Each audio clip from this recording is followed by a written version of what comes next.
Part 2 वर्ण विचार। वर्ण देख लेते हैं।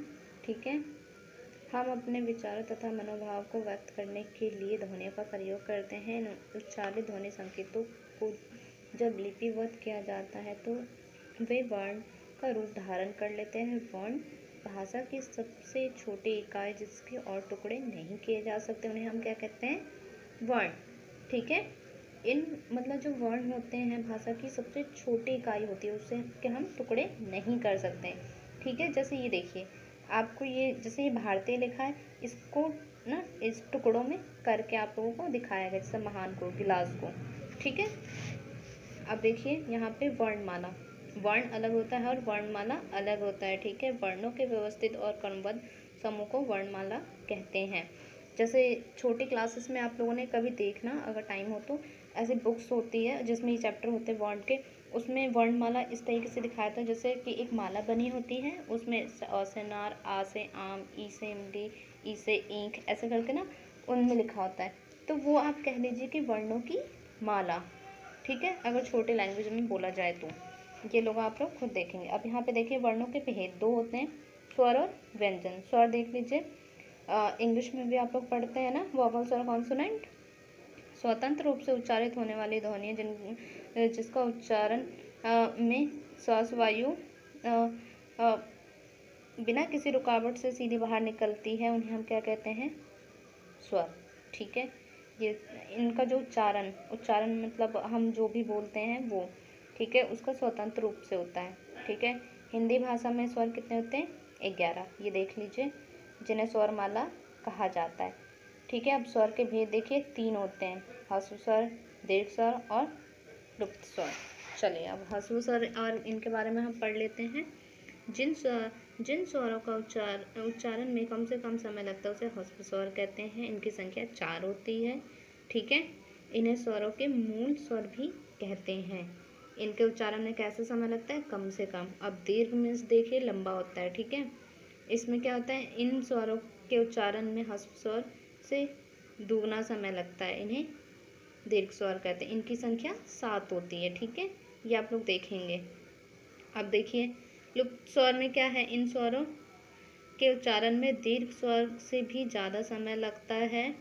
इसका मतलब यह है कि इससे और इनसे, ह्रस्व स्वर से और दीर्घ स्वर से ज़्यादा समय लगता है। ठीक है, उन्हें लुप्त स्वर कहते हैं, जैसे ओम। ठीक है, अब यहाँ पे देखिए ये मात्राएं हैं, ये आप लोग खुद देखेंगे। यहाँ पे देख लीजिए, अयोग्य व अनुसार, अनुनासिक और विसर्ग, ये इनकी पहचान भी दी गई है, को अयोग्य वाह कहते हैं। ठीक है, ये तीन ध्वनियों को ना तो स्वर कहा जाता है और ना ही व्यंजन, क्योंकि इनके उच्चारण में स्वर की सहायता आवश्यक है। व्यंजन की तरह इसके अंत में स्वर नहीं जोड़ते बल्कि प्रारंभ में आते हैं, अतः ये व्यंजन नहीं, इसलिए हम इन्हें अयोग्य व कहते हैं, क्योंकि ये योग रहित होने पर भी अर्थ का वाहक करते हैं। ठीक है, ये आप लोग देख लीजिए, ये क्या होते हैं?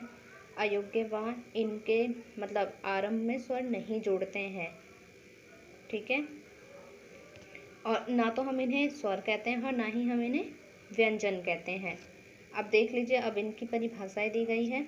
अनुसार की देख लीजिए, इनके उच्चारण में वायु केवल नासिका से निकलती है, मतलब नाक से। ठीक है, जैसे आप इन्हें बोल के देखिए, पंकज, संगीता। ठीक है, अनुनासिक में इनके उच्चारण देखिए, वायु नासिका और मुख दोनों से निकलती है, मतलब नाक और मुंह से निकलती है। ठीक है, जैसे सांस, खांसी। ठीक है, विसर्ग में देख लीजिए, हल्के रूप में ह ध्वनि के समान। ठीक है, इनके होता है, इनके वर्ण के आगे 2 बिंदु लगाए जाते हैं, जैसे अतः, प्रायः। ठीक है, आप देख लीजिए विशेष स्वरों की मात्रा, ये देख लीजिए। अब इसमें क्या है? ऊपर लगाने पर चंद्र बिंदु न लगाकर अनुसार ही लगाना चाहिए, जैसे गेंद, चोंच। ठीक है, अब इसमें देखिए यहाँ पे व्यंजन देख लेते हैं।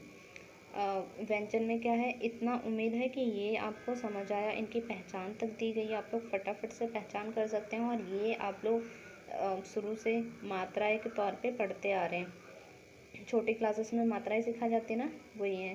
तो ये बस इसका ये याद रखना होगा कि कौन सा, ये तो आपको बोलने से पता चल जाएगा कि ये कहाँ से निकलता है, मतलब मुंह से, नाक से, या फिर जीभ से भी कई शब्द निकलते हैं, ओठों को टच करके भी, ठीक है। अब यहाँ पे वर्ण देख सॉरी स्वर, व्यंजन देख लीजिए। स्वरों की सहायता से उच्चारित उन ध्वनियों को व्यंजन कहते हैं जिनका उच्चारण केवल श्वास वायु मुख के अलग अलग भागों से टकरा कर निकलती हैं। इनकी कुल 33 व्यंजन होते हैं, परंतु संयुक्त तथा अन्य व्यंजन को मिलाकर इनकी संख्या 39 हो जाती है, मतलब 39 हो जाती है। हिंदी में वैसे व्यंजन हमारे 33 है, 33 ही है, ठीक है। और संयुक्त व्यंजन और अन्य व्यंजनों को मिलाकर कितनी हो जाती है, 39, ठीक है।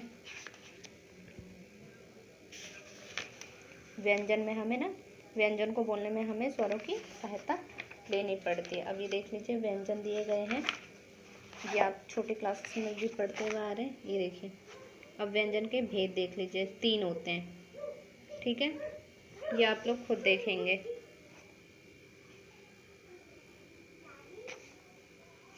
यहाँ पे एक इम्पॉर्टेंट है, देख लीजिए, संयुक्त व्यंजन अभी पीछे बोला था ना मैंने, 2 अथवा 2 से अधिक वर्णों के संयोग से बनने वाले व्यंजन को संयुक्त व्यंजन कहते हैं। जैसे यहाँ पे देख लीजिए, श्र, त्र, ज्ञ, श्र, ठीक है।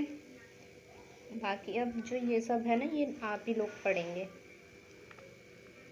देखिए, ये आप लोगों को पढ़ना है, ठीक है। एक बार पढ़ेंगे ना तो आपको समझ आ जाएगा। यहाँ पे देख लीजिए, एक बार वर्ण विच्छेद है, ये मैं आपको एक बार बता देती हूँ। किसी भी शब्द की वर्तनी के सभी वर्ण को क्रम में अलग अलग दिखाना वर्ण विच्छेद कहलाता है। इन शब्दों के सही उच्चारण करने में सुविधा होती है। वर्ण विच्छेद से हम अक्षर की सीमा भी आसानी से समझ सकते हैं। वर्णों को क्या करना होता है, अलग अलग करना होता है। जो भी शब्द दिए गए हैं उनको क्या करना होता है, अलग अलग करना होता है, उसे वर्ण विच्छेद कहते हैं। क्रम से मतलब लाइनों से, ठीक है। पीछे जो ये दे रखा है, ये मतलब शुद्ध और अशुद्ध। जैसे ये आ की मात्रा है, इसमें मतलब होता है ना, कभी कभी उच्चारण करने में गलतियाँ हो जाती हैं, तो इनको, ये अशुद्ध है, ये इन्हें शुद्ध करके दिखाया गया है। ये आपकी बुक्स में लिखा हुआ है, ये आप लोग खुद देखेंगे, ठीक है।